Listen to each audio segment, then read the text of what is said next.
We are back on the phone. Our panel, Rick Perlstein, Christy Harden-Smith, and Dr. Ron Walters, Professor of Government and Politics at the University of Maryland.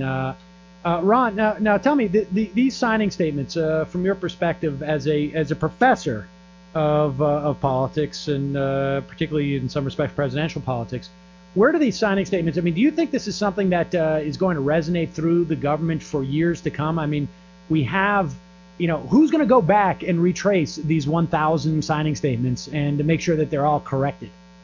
Well, certainly the legal community is going to go back through it because they've been very disturbed by the use of these signing statements and are preparing all sorts of challenges. There have been two studies, one by the GAO, the Government Accounting Office, and another by Philip Cooper, who has written a September 2005 article in Presidential Studies. And both of them come to the conclusion that there are a lot of these so-called signing statements have done something very troubling, and that is they have challenged the Constitution of the United States and inserted in the place of the Constitution the power to supervise a so-called unitary executive. Now, this ought to be troubling to all of us because, when you go looking for the reason why the president has not used the veto pen very often, well, the answer is that he hasn't had to. He has signed these thousands of signing statements, which really sort of shaped legislation according to his own desires.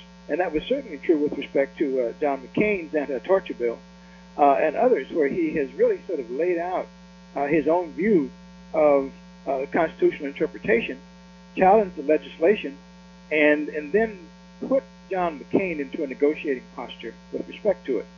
So this is a tactic that's been used all along, and we've just sort of now caught up with it. Now, why hasn't members of Congress immediately brought this to the courts? I mean, isn't there? I mean, that's really the only way to redress this, isn't it? I think so. I think it's the only way to really redress it. I think that the Congress certainly has been in control of the Republican Party, and they have been essentially following the president's game plan and not really exercising oversight. The Democrats now in office have a responsibility, I think, to begin to do it, and they have started to do it. As has already been said, they're issuing subpoenas. They're beginning to get down to the bottom of some of these things. Christy, do you think the Democrats in Congress are being aggressive enough on this?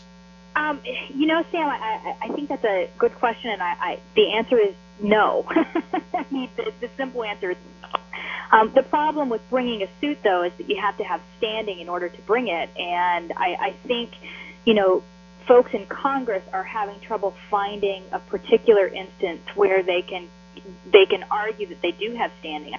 General Accounting Office report helps with that because not only have these signing statements come out, but they showed that at least 4 of the administrative agencies that they evaluated were following the presidential signing statements as opposed to what was written in the actual law that Congress passed.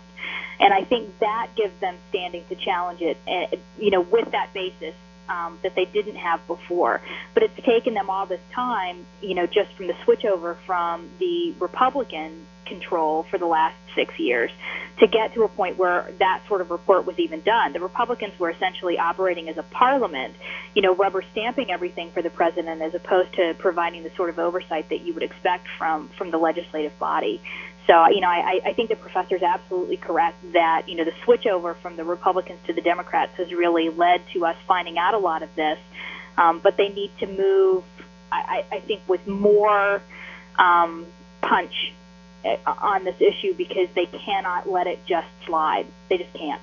And Rick, I mean, what do you think the chances are that this could get to the Supreme Court and they say, well, this is a political issue, we don't get involved? Well, I think the last line of defense for these guys is political, and it basically is this idea that people, they understand that Americans, they want to trust their president. They might, hate the president. They might just give him a low disapproval rating, but they know that the presidency as an institution, it's very hard to attack that. And you even see that in that Washington Post article. I mean, right up there near the top, it says, Cheney is not, by nearly every insider account, the shadow president of popular allure. Well, the whole article shows that he is the shadow president of popular allure, but they know at the Washington Post that calling these guys out for their enormities it's like the big lie. All right. No one wants to hear it. All right, we got to take a break. We'll be right back. We'll talk more about Congress.